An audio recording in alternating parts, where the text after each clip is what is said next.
मंदिर के अलावा अगर अपन बात करें तो घर का जो पूरा वास्तु है वो अपने आप में महत्वपूर्ण और विशेष स्थान रखता है। वास्तु के अकॉर्डिंग बने हुए घरों में आपको सबसे पहली चीज़ तो सकारात्मक ऊर्जा का संचार देखने को मिलेगा, ऊर्जा आपको महसूस होगी। और सबसे ज़्यादा जो पॉजिटिव एनर्जी है वो पूजा घर के माध्यम से ही घर में वो जनरेट होती है, पैदा होती है, पूरे घर में उसका आपको संचरण देखने को मिलता है। और मंदिर घर और ऑफिस दोनों ही जगह बनाना होता जी है। हाँ, घर में आपको शांति, समृद्धि, उन्नति चाहिए। और ये जो उन्नति है आपको ये ऑफिस में भी चाहिए, वहाँ भी आपको वर्कर के साथ में सब कोऑर्डिनेशन करना है, बहुत सारी चीज़ें देखनी है। पैसे का आगमन तो ऑफिस से ही होगा। तो पूजा घर की अपन बात करें तो वास्तुशास्त्र के अनुसार घर में मंदिर का होना एक शुभता के साथ ही सकारात्मक ऊर्जा को भी अपनी ओर आकर्षित करने वाला माना जाता है। पूजा घर के लिए एक शांत स्थान का चुनाव घर में आपको करना चाहिए। और बहुत ज़्यादा शोरगुल में पूजा घर तो नहीं बनाना चाहिए, वहाँ पूजा नहीं हो सकती। पूजा घर वाले स्थान में दिव्य ऊर्जा का आपको संचार होते हुए दिखाई देता है, संचार आपको महसूस होता है। यह वह स्थान है जहाँ लोग खुद को भगवान को समर्पित करके उनसे शक्ति और सकारात्मक ऊर्जा को प्राप्त करते हैं। आज बदलते हुए परिवेश के कारण पूजा घर के लिए अलग से कमरे की व्यवस्था करना हर जगह पर संभव नहीं हो पाता है। भाई वास्तु के अनुसार तो जो पूजा घर का जो कक्ष है, पूजा घर जो बात हो रही है, तो एक कक्ष अलग से बनाया जाता है। लेकिन अब परिवेश बदल रहा है, जगह उतनी नहीं है, तो पूजा घर को आप वास्तु के अनुसार बताए गए स्थान पर ही आपको बनाना चाहिए। तो पूजा घर की सही दिशा जानने के लिए आपको सबसे पहले जो कंपास है उसको लेकर घर के मध्य स्थान में खड़ा होना चाहिए। आपको एक बहुत अच्छी जानकारी मैं दे रहा हूँ कि लोग क्या करते हैं कि किसी भी, जैसे हमें किचन का वास्तु देखना है तो हम किचन वाले आग्नेय कोण में चले गए, वायव्य कोण में चले गए और वहाँ जाके हमने कंपास लगाया। पूजा घर की बात हुई तो पूरब में जाके अपन खड़े हो गए और वहाँ अपन ने जाके कंपास लगाया। तो कंपास के लिए आपको घर का जो ब्रह्म स्थान होता है, घर का जो मध्य स्थान होता है, वहाँ पर आपको कंपास लगाना चाहिए और उस जगह से ही आपको सारे कोण देखने होते हैं। तो घर के ब्रह्म स्थान से ही वास्तु के सभी कोणों के विषय में आप सही जानकारी ले सकते हैं। अब बात करते हैं कि पूजा घर की सही दिशा क्या हो सकती है। वास्तु के अनुसार मंदिर बनाने के लिए घर और ऑफिस में ईशान कोण यानी कि उत्तर पूर्व दिशा को ही सर्वश्रेष्ठ माना जाता है। ईशान कोण का स्वामी ग्रह बृहस्पति है और ईशान कोण को ईश्वर या भगवान की दिशा भी कहा गया है। वास्तु के अनुसार ईश्वरीय शक्ति का प्रवेश जो है वो ईशान कोण से ही होता है और उस शक्ति का जो बाहर जाने का रास्ता है वो नैऋत्य कोण से होता है। इसीलिए आप देखेंगे कि वास्तु के अकॉर्डिंग नैऋत्य कोण को एक तो भारी रखा जाता है और उसको बंद भी रखा जाता है। इसके अलावा आप पूजा घर को पूर्व दिशा में भी बना सकते हैं। पूर्व दिशा भगवान सूर्य की दिशा है और सूर्य देव ग्रहों के राजा हैं। व्यक्ति के आत्मविश्वास, उसकी निर्णय क्षमता, दूसरे लोगों पर उसके प्रभाव के साथ ही दशम भाव यानी कि उसके करियर वाले घर के भी कारक ग्रह माने जाते हैं। इन दो दिशाओं में यदि पूजा घर की व्यवस्था आपसे नहीं हो पा रही है, कोई जगह नहीं मिल पा रही है ठीक तरीके से, तो आप पूजा घर को घर या ऑफिस की उत्तर दिशा में भी बना सकते हैं। उत्तर दिशा भगवान कुबेर की दिशा है। वास्तु के अनुसार उत्तर दिशा में बनाए गए पूजा घर से वहाँ के निवासियों की आर्थिक समृद्धि और उन्नति की प्राप्ति होती है। आप ब्रह्म स्थान में भी पूजा घर का निर्माण कर सकते हैं। निश्चित रूप से जो ब्रह्म स्थान है एक तो साफ सुथरा होना चाहिए, दूसरा व्यवस्थित भी होना चाहिए। घर का जो मध्य का स्थान है ब्रह्म स्थान के नाम से जाना जाता है। घरों में बहुत सारी चीज़ों को अव्यवस्थित तरीके से ब्रह्म स्थान में फैलाया जाता है, तो वो नहीं होना चाहिए। यहाँ बनाए गए पूजा घर से घर में रहने वाले व्यक्तियों की समृद्धि और स्वास्थ्य पर भी आपको काफ़ी अच्छा प्रभाव देखने को मिलेगा।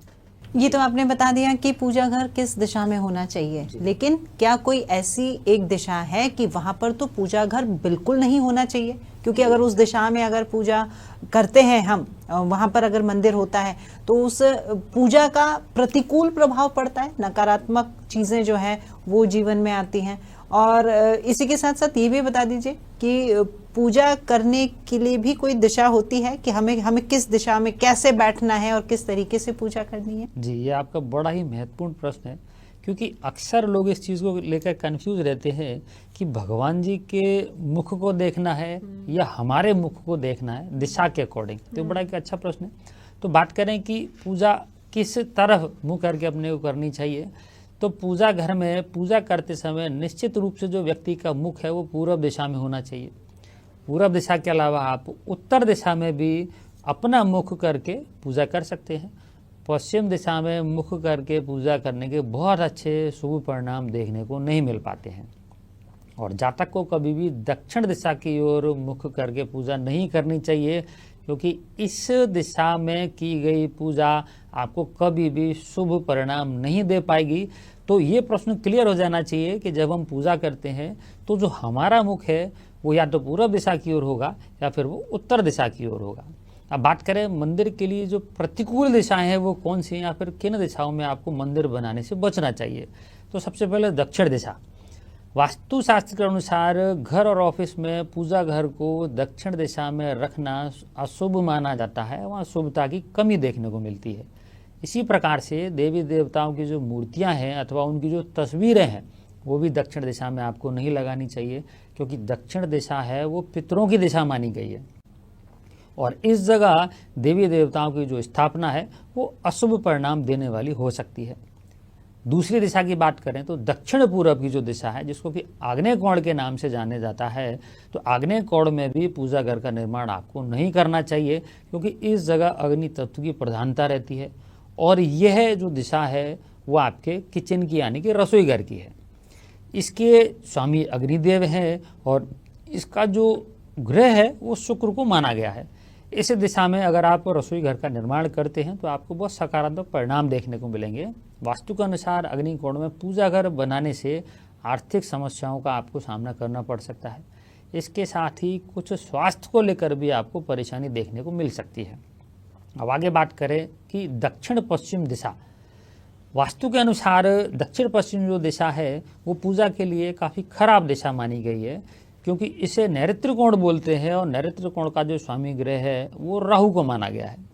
नैऋत्य कोण में बनाए गए पूजा घर के कभी भी शुभ परिणाम जातक को देखने को नहीं मिलते हैं। इस दिशा में पूजा घर बनाने से निश्चित रूप से आपको बचना चाहिए। यह दिशा पूजा घर के लिए सबसे ज़्यादा जो एक बेकार दिशा है या जो सबसे कम जो परिणाम देने वाली है वो मानी जाती है। यहाँ पूजा घर होने से व्यक्ति के धन आगमन में परेशानी के साथ ही व्यावसायिक और पारिवारिक जो जीवन है उसमें समस्याएं देखने को मिल सकती है।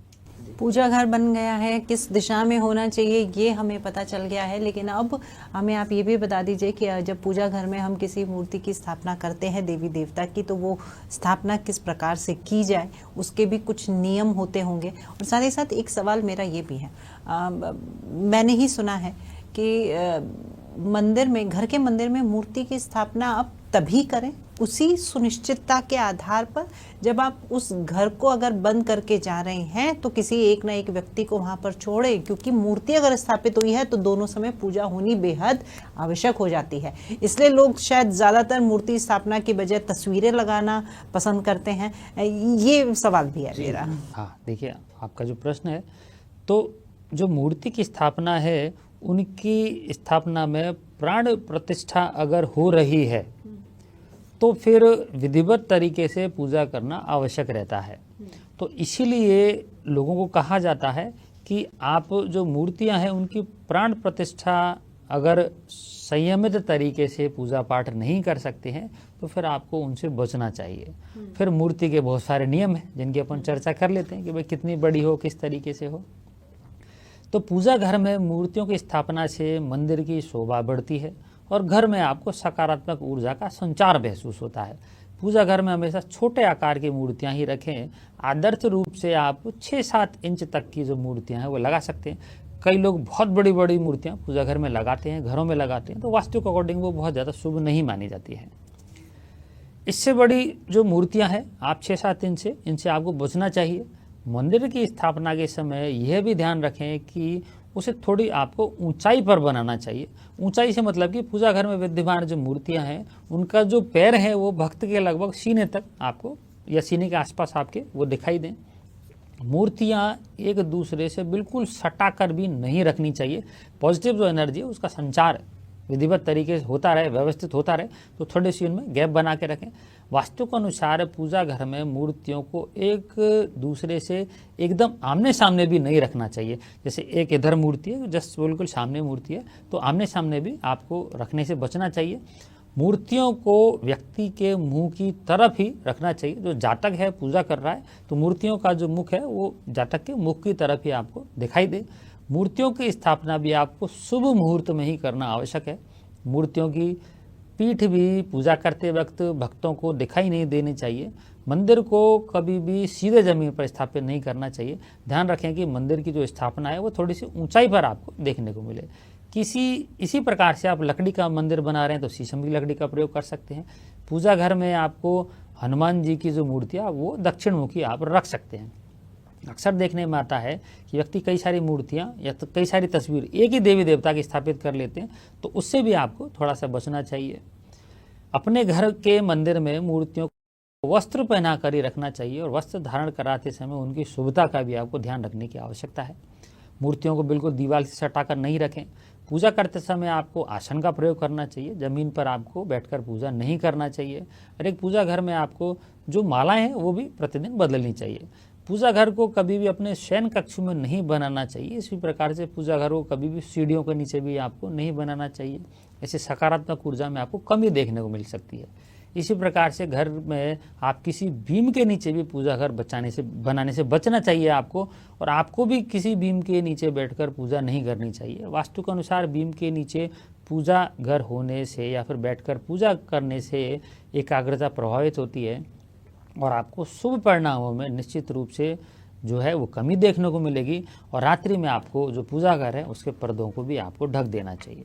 चलिए, ये तो पूजा घर के में जब हम यहाँ पर मूर्ति स्थापित करेंगे और पूजा के जो नियम हैं उनके बारे में आपने जानकारी दी है। इसके आगे मैं पूजा में जो हम तस्वीरें लगाते हैं और उसी के साथ साथ हमारे कुछ घर के भी देवी देवता होते हैं जिन्हें पितर कहा जाता है, उनको लेकर के उनकी तस्वीरें कहाँ लगाई जाएं वो भी मैं आपसे जानना चाहूँगी। लेकिन हम रुक रहे हैं कभी फिलहाल छोटे से ब्रेक के लिए। ब्रेक के बाद आपका स्वागत है। बात हो रही है पूजा घर किस दिशा में बनाया जाए, किस तरीके से पूजा की जाए, उसमें स्थापित करने वाली मूर्तियों को किस विधि विधान के साथ में स्थापित किया जाए और कैसे उनकी सेवा की जाए। सेवा करना और मूर्तियों को स्थापित करने से कहीं ज्यादा जरूरी हो जाता है। लेकिन अब देवी देवता हमारे घर के भी होते हैं जी। जैसे कि हमारे कोई बड़े बूढ़े पूर्वज जो भगवान के पास जाते हैं और उसके बाद में वो हमें वहां जाने के बाद में भी हमें रास्ता दिखाते हैं। हाँ, पितृ कहा जाता है। और कई मंदिरों में उन पितरों की तस्वीरें जो है वो वहां पर रहती हैं। उनकी भी वही विधिवत तरीके से पूजा अर्चना होती है और साथ में देवी देवताओं की मूर्तियां भी होती हैं। ये मान्यता है यहाँ पर, सभी जगह तो सही है जो ये करते हैं। लेकिन क्या उसके लिए भी कोई नियम कानून होता है कि पितरों की तस्वीरें हमको कैसे लगानी है? जी हाँ, देखिए सबसे पहले तो बात करें कि पितरों की दिशा कौन सी है। तो पितरों की दिशा की बात करें तो जो दक्षिण दिशा है वो पितरों की दिशा है। कुछ लोगों की जन्म कुंडली में आपको सुनने में आता होगा कि भाई पितृदोष है। तो पितृदोष का जो समाधान है वो हम हमारे घर के पूर्वजों की सेवा से, भोग इत्यादि के माध्यम से भी कर सकते हैं। जैसे आप देखेंगे कि अमावस्या पे बोला जाता है कि आप घर की दक्षिण दिशा में पितरों के नाम से एक दीपक जलाएं, घी का दीपक जलाएं और पितरों को भोग लगाएं। तो निश्चित रूप से ये सब करने पर आपको कुंडली में विद्यमान पितृदोष में काफ़ी कमी देखने को मिलेगी। अब प्रश्न ये भी आता है कि क्या पितरों की जो तस्वीरें हैं उनको पूजा घर में लगाया जा सकता है? तो वास्तु के अनुसार ये ठीक नहीं है।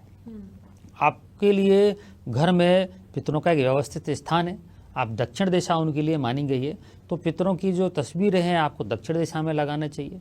आप पितरों के नाम से दक्षिण दिशा में चाहे तो प्रतिदिन आप घी का दीपक भी जला सकते हैं। कई बार ऐसा भी देखने को मिलता है कि कुछ लोग जो जीवित जो व्यक्ति हैं उनको अपना गुरु मान लेते हैं। ठीक है, वो उनकी व्यवस्था है और एक अच्छी बात है, तो उनकी तस्वीर भी वो मंदिर में लगा देते हैं, तो वो भी ठीक नहीं माना जाता है। जैसे हम बात करते आ रहे हैं कि जो मंदिर की जो दिशा है वो पूर्व दिशा है, उत्तर दिशा है और ईशान कोण है। पितरों की जो दिशा है वो दक्षिण दिशा है। तो दक्षिण दिशा से पितरों को निकालकर हम जो भगवान की जो दिशा है या भगवान के साथ उनको कभी भी स्थापित नहीं कर सकते।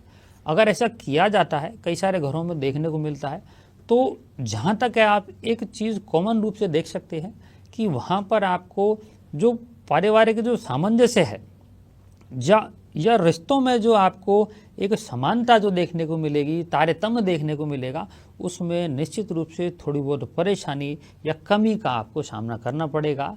तो इसीलिए जो लोग पितरों को भगवान के साथ में या मंदिर में स्थापित कर रहे हैं, तो उनको इससे बचना चाहिए। पितरों की निश्चित और व्यवस्थित एक दक्षिण दिशा है, तो पितरों की जो आपकी फोटो है, तस्वीर है, आप उसको दक्षिण दिशा में लगाएं और उनके नाम से दक्षिण दिशा में ही आप घी का दीपक जलाएं। ठीक है, पितरों के साथ में देवी देवताओं की जो तस्वीरें हैं वो हमें एक्चुअली में लगानी कहाँ चाहिए, वो उसके बारे में बता दीजिए। हाँ, देखिए, पितरों की दिशा निश्चित हो गई है कि हम दक्षिण दिशा में लगा सकते हैं। मंदिर की जो बात हो रही है वो हो गई है कि भाई पूर्व दिशा में लगा सकते हैं, ईशान कोण में लगा सकते हैं, उत्तर दिशा में लगा सकते हैं। तो आप इन देवी देवताओं की जो तस्वीर है उसको व्यवस्थित तरीके से वास्तु के अनुसार ईशान कोण में लगाएं और पितरों को आप दक्षिण दिशा में लगाएं। आपको ये ध्यान देना चाहिए कि जो मंदिर हम बना रहे हैं वहाँ पर एक तो खंडित मूर्तियों को नहीं लगाएं।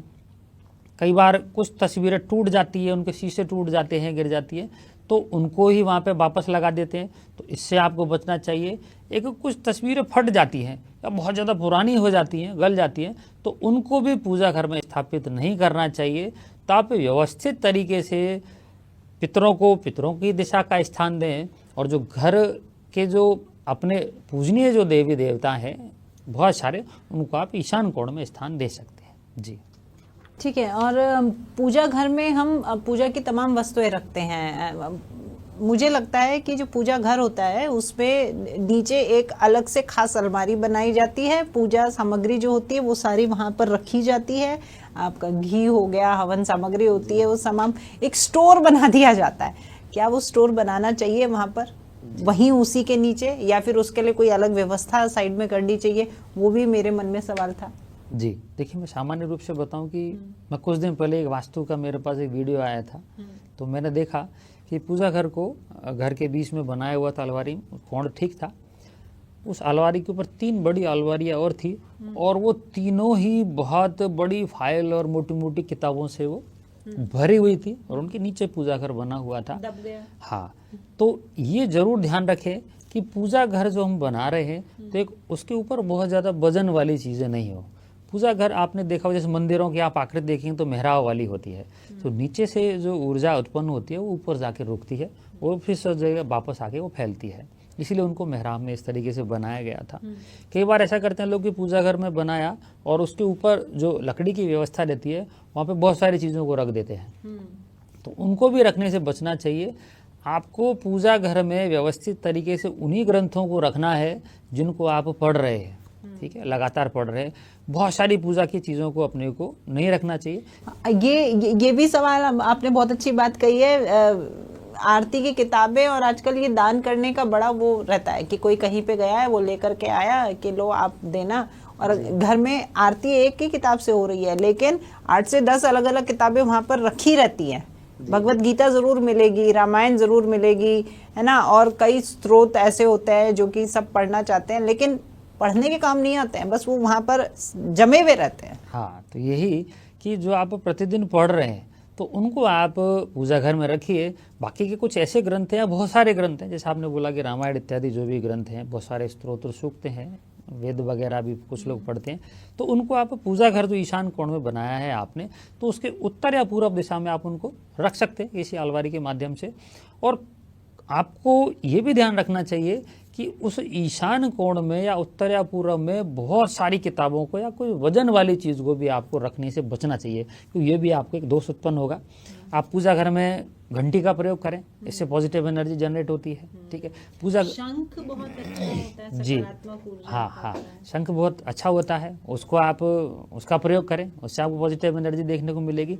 कई बार आपने ऐसा देखा होगा, घरों में तो बहुत देखा है कि बाहर आपने किसी एक ओकेजन पे अशोक के पत्ते बांधे, आम के पत्ते आपने लगाए और 6-6 महीने, 3-3 महीने, 2 महीने टंगे रहते हैं, लगातार वो टंगे रहते हैं, तो वहाँ उनमें कोई शुभता आपको देखने को नहीं मिलेगी।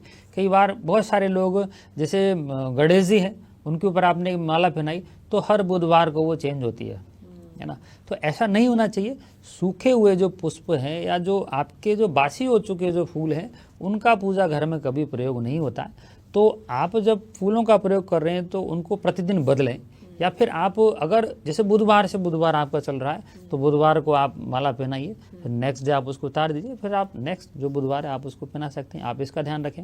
हम इसको ऐसे भी तो देख सकते हैं, हम खुद को भी तो साफ सुथरा रखते हैं। हम प्रतिदिन स्नान करते हैं, प्रतिदिन नए कपड़े पहन के तैयार होते हैं, तो फिर जिनके कारण हमें ये सब कुछ मिल रहा है वो पुराने में क्यों रहे। हाँ, उसी तरीके से एक पूजा घर में हमेशा आपको एक सुगंधित धूप बत्ती का प्रयोग करना चाहिए।